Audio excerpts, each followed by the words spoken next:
हादसे की प्रारंभिक जांच रिपोर्ट जारी कर दी गई। इस रिपोर्ट में कई चौंकाने वाले खुलासे हुए। भारतीय विमान दुर्घटना जांच ब्यूरो ने अपनी रिपोर्ट में बताया कि उड़ान भरने के महज 32 सेकंड बाद ही प्लेन आग का गोला बन गया था। हादसे के पीछे फ्यूल कट ऑफ को एक बहुत बड़ी वजह बताया गया। दरअसल 12 जून को अहमदाबाद में हुए भयावह एयर इंडिया हादसे में 260 से ज्यादा लोगों की मौत हुई थी, जिसमें 241 यात्री, क्रू मेंबर्स और अन्य 19 नागरिक शामिल थे। हादसे में विमान सवार एक व्यक्ति जिंदा बचा था। यह हादसा बोइंग 787-8 ड्रीम लाइनर विमान में हुआ, जो कि एक आधुनिक और उन्नत तकनीक से लैस विमान माना जाता है। मगर AAIB ने अपनी जांच रिपोर्ट में जो खुलासे किए हैं, उसे कई सवाल खड़े हो रहे हैं। रिपोर्ट में कॉकपिट वॉइस रिकॉर्डर यानी कि CVR के बारे में भी बताया गया। ब्लैक बॉक्स की रिकॉर्डिंग के मुताबिक पहले इंजन 1 का फ्यूल स्विच अचानक रन से कट ऑफ मोड में चला गया और ठीक 1 सेकंड बाद इंजन 2 के साथ भी यही हुआ। इन दोनों घटनाओं के चलते विमान की फ्यूल सप्लाई पूरी तरह से रुक गई और दोनों इंजन बंद हो गए। उधर दिल्ली में बारिश के बीच एक 4 मंजिला इमारत ढह गई, जिसमें 2 लोगों की मौत हो गई। उत्तर पूर्वी दिल्ली के वेलकम इलाके में शनिवार सुबह 4 मंजिला इमारत ढह गई, जिसमें 2 लोगों की दर्दनाक मौत हुई। इस घटना में कुछ लोगों के मलबे में फंसे होने और घायल होने की खबरें भी सामने आ रही हैं। बता दें कि मलबे से अभी तक 4 लोगों को बाहर निकाला गया। पुलिस ने बताया कि कई एजेंसियां बचाव अभियान में लगी हैं। एक अधिकारी ने कहा कि हमें सुबह 7 बजे एक इमारत गिरने की सूचना मिली। दमकल की 7 गाड़ियां सहित कई टीम काम कर रही है। वहीं दिल्ली सरकार के मंत्री कपिल मिश्रा ने पूर्ववर्ती आम आदमी पार्टी सरकार पर निशाना साधा और जानकारी दी है कि इस घटना में 2 लोगों की मौत हो चुकी है। बता दें कि शुक्रवार को उत्तरी दिल्ली के आजाद मार्केट के पास एक बड़ा हादसा हुआ। दरअसल यहाँ एक बिल्डिंग के गिरने की वजह से पूरे इलाके में हड़कंप मच गया। बिल्डिंग के नीचे ग्राउंड फ्लोर पर सूटकेस और तिरपाल की दुकानें थी। उसके अलावा जहाँ ये बिल्डिंग गिरी, उसके पास ही मेट्रो निर्माण कार्य भी चल रहा है। दिल्ली पुलिस ने अपराध नियंत्रण के लिए होटल, रेस्टोरेंट और गेस्ट हाउस में CCTV कैमरे लगाना अनिवार्य किया है और यह आदेश 5 जुलाई से लागू होकर 2 सितंबर 2025 तक प्रभावी रहेगा। दिल्ली पुलिस ने अपराध नियंत्रण के लिए होटल, रेस्टोरेंट और गेस्ट हाउस में CCTV कैमरे लगाना अनिवार्य किया। यह आदेश 5 जुलाई से लागू होकर 2 सितंबर 2025 तक प्रभावी रहेगा। दिल्ली पुलिस ने राजधानी की सुरक्षा व्यवस्था को मजबूत करने के लिए बड़ा कदम उठाया है। अब hotel, guest house, restaurant, petrol pump और बैंक्वेट हॉल में CCTV कैमरे लगाना अनिवार्य कर दिया गया। पुलिस के आदेश के मुताबिक कैमरों की कवरेज मुख्य द्वार से 50 मीटर के दायरे तक होनी चाहिए, ताकि परिसर के अंदर और बाहर की गतिविधियों पर नजर रखी जा सके। साथ ही CCTV में कम से कम 90 दिनों की रिकॉर्डिंग सुरक्षित रहनी चाहिए। होटल, गेस्ट हाउस और रेस्टोरेंट के मालिकों को ये सुनिश्चित करना होगा कि कैमरे लगातार चालू हालत में हो और सही तरह से काम कर रहे हों। उत्तर प्रदेश मध्य प्रदेश सीमा पर लगातार 24 घंटे से हो रही बारिश ने तपोभूमि को पानी पानी कर दिया है। मंदाकिनी सहित नदी नाले उफान पर हैं। मंदाकिनी खतरे के निशान से 126.50 मीटर से 5 मीटर ऊपर बह रही है, जिससे उत्तर प्रदेश और मध्य प्रदेश का संपर्क टूट गया। जो श्रद्धालु जहां पर हैं वो वहीं फंस गए।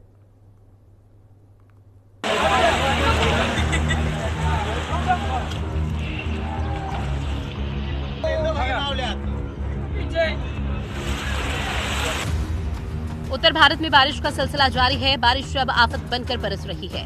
चित्रकूट में लगातार 2 दिनों से हो रही बारिश से मंदाकिनी नदी का जलस्तर तेजी से बढ़ा हुआ है। इसके चलते रामघाट, भरत घाट सहित सभी प्रमुख घाट जलमग्न हो गए हैं। घरों, दुकानों में पानी घुस गया है। वहीं स्टेशन रोड पर जल निकासी की व्यवस्था नहीं होने से जल जमाव की स्थिति है। दुकान और घरों में पानी घुस गया है। शहर के अलग अलग इलाकों में जल भराव से लोगों को आवागमन में परेशानी का सामना करना पड़ रहा है। मौसम विज्ञान विभाग ने प्रदेश के 10 जिलों में अति भारी और 35 जिलों में भारी बारिश का अलर्ट जारी किया है। यह अलर्ट खासकर प्रदेश के पूर्वी और मध्य क्षेत्र के लिए है, जहां बाढ़ जैसे हालात बनने की आशंका जताई गई। उत्तर प्रदेश के मुख्यमंत्री योगी आदित्यनाथ ने अवैध धर्मांतरण और छांगुर बाबा को लेकर बड़ा बयान दिया। उन्होंने कहा कि इन लोगों ने धर्मांतरण के लिए अलग अलग रेट फिक्स किए थे, लेकिन इनके खिलाफ कड़ी कार्रवाई की जा रही है। ये लोग देश का स्वरूप बिगाड़ने का काम कर रहे हैं।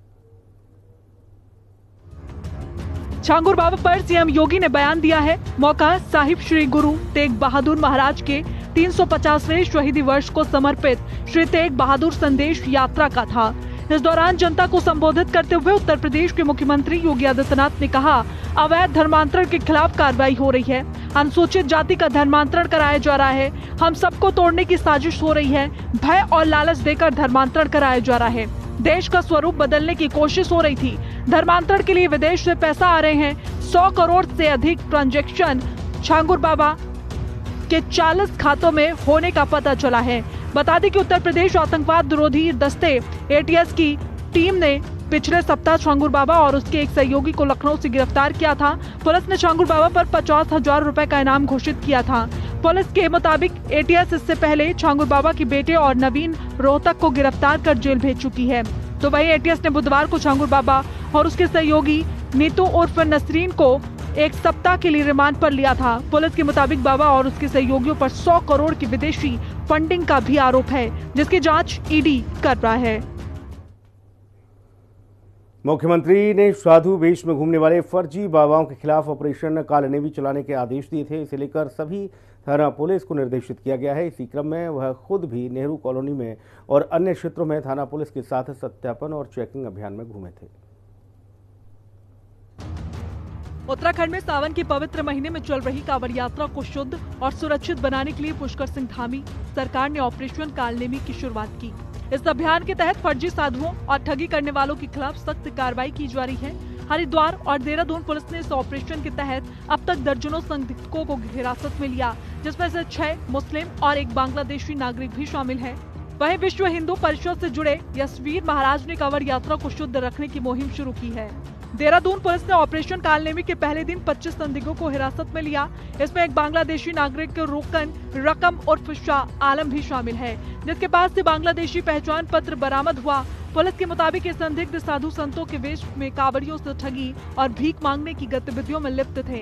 हरिद्वार में भी SSP अजय सिंह के नेतृत्व में पुलिस ने 25 अन्य संदिग्धों को हिरासत में ले लिया है।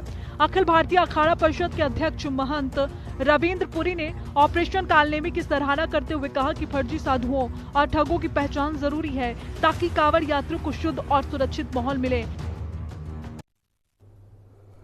बिहार विधानसभा चुनाव से पहले नीतीश सरकार ने बड़ा ऐलान किया है। बिहार वासियों को अब 100 यूनिट तक बिजली फ्री मिलेगी। इस योजना को वित्त विभाग से मंजूरी मिल गई है। बिहार में इस साल के अंत में होने वाले विधानसभा चुनाव से पहले नीतीश सरकार प्रदेशवासियों के लिए एक के बाद एक कई बड़े ऐलान कर रही है।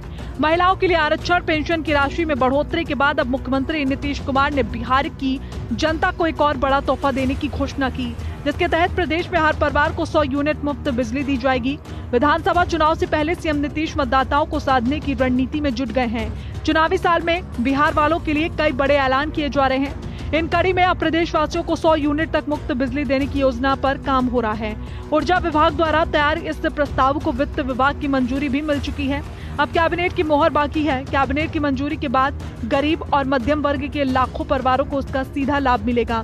जल्द ही इस योजना को कैबिनेट की बैठक में पेश किया जाएगा, जहां से अंतिम स्वीकृति मिलने के बाद इसे लागू कर दिया जाएगा। सरकार का मानना है कि इससे लोगों के बिजली बिल का बोझ घटेगा और ऊर्जा उपयोग को लेकर जागरूकता भी बढ़ेगी। फिलहाल राज्य के शहरी इलाकों में पहले 50 यूनिट के लिए उपभोक्ताओं को 7.57 रुपए प्रति यूनिट चार्ज लगता था और इसके बाद 7.96 रुपए का शुल्क लगाया जाता है। योजना को लागू करने के लिए राज्य सरकार आवश्यक वित्तीय प्रबंध कर रही है, ताकि इसका लाभ हर जरूरतमंद परिवार तक पहुंचाया जा सके। गुरुग्राम की राधिका यादव के साथ म्यूजिक वीडियो को लेकर इनामुल हक का एक बड़ा बयान सामने आया है। जिस बेटी को एक पिता ने 25 साल पाला, फिर उसे क्यों मार डाला, अब उसी को लेकर सवाल भी उठ रहे हैं। और सवाल इसलिए भी उठ रहे हैं क्योंकि पुलिस पूछताछ में राधिका यादव के पिता दीपक यादव बार बार अपने बयान बदल रहे हैं, बार बार हत्या की वजह को अलग अलग बता रहे हैं। टेनिस प्लेयर राधिका यादव के मर्डर के आरोपी दीपक यादव को गुरुग्राम की एक अदालत ने शनिवार को 14 दिन की न्यायिक हिरासत में जेल भेज दिया। 51 वर्षीय दीपक पर अपनी 25 वर्षीय बेटी राधिका की गोली मारकर हत्या करने का आरोप था। पुलिस के अनुसार गुरुवार सुबह करीब 10:30 बजे जब राधिका अपने 3 मंजिला घर के किचन में नाश्ता बना रही थी, उस वक्त दीपक ने राधिका पर 5 गोलियां चलाईं, जिसमें से 4 गोलियां राधिका के शरीर को छलनी कर चुकी थी। ये घटना सुशांत लोक 2 के ब्लॉक जी की बताई जा रही है। गुरुग्राम पुलिस के जनसंपर्क अधिकारी संदीप कुमार ने बताया कि पूछताछ के दौरान आरोपी ने हत्या की योजना बनाने की बात कबूल की। उन्होंने आगे कहा कि आमतौर पर वो सुबह दूध लेने जाते थे, लेकिन गुरुवार को उन्होंने अपने बेटे को भेजा ताकि वो राधिका के साथ अकेले रह सके। फिर मौका पाते ही उन्होंने गोली चला दी। बताया जा रहा है कि पहले भी आरोपी बेटी की जीवन शैली से असंतुष्ट था, लेकिन हत्या का सही कारण जांच के बाद ही स्पष्ट होगा। कांवड़ यात्रा शुरू होते ही दिल्ली में मांस की दुकानों को बंद कराने की पहल शुरू हो गई है। बीजेपी विधायक तरविंदर सिंह मारवाह ने जंगपुरा में दुकानों के शटर खुद बंद कराए। कांवड़ यात्रा शुरू होते ही दिल्ली में नॉनवेज की दुकानों को बंद कराने का सिलसिला भी शुरू हो गया है। बीजेपी विधायक तरविंदर सिंह मारवाह शनिवार को जंगपुरा में ऐसी कुछ दुकानों को बंद कराते नजर आए, लेकिन विधायक अपने हिसाब से इन दुकानों पर ताला लगवाने के लिए खुद ग्राउंड पर उतरे हैं। राजधानी दिल्ली में कांवड़ यात्रा के रूट पर शराब और मांस की दुकान बंद करने का मुद्दा पहले ही वो उठा चुके हैं। इसके लिए वो गृह मंत्री अमित शाह को भी चिट्ठी लिख चुके हैं, लेकिन उस पर गृह मंत्री की तरफ से क्या रिस्पॉन्स आया ये सार्वजनिक रूप से अभी स्पष्ट नहीं है। हालांकि विधायक ने कांवड़ रूट पर शराब और मीट की दुकानों को अस्थायी रूप से बंद करने की मांग की थी। 11 जुलाई से कांवड़ यात्रा शुरू हुई है और उन्होंने अपनी चिट्ठी में मांग की थी कि इस दौरान मीट की दुकानें बंद कराई जाएं। तरविंदर सिंह मारवाह सिख समुदाय से आते हैं और वो जंगपुरा से बीजेपी विधायक भी हैं। वो शनिवार को भोगल इलाके में पहुंचे और मांस की दुकानों का शटर डाउन करवा दिया। इसमें मीट की दुकानें और बिरयानी की दुकानें शामिल हैं। खबर हरियाणा के कैथल से है, जहां पर जन प्रतिनिधि सम्मेलन का आयोजन किया गया, जिसमें मुख्यमंत्री नायब सिंह सैनी ने शिरकत की है। जन प्रतिनिधियों की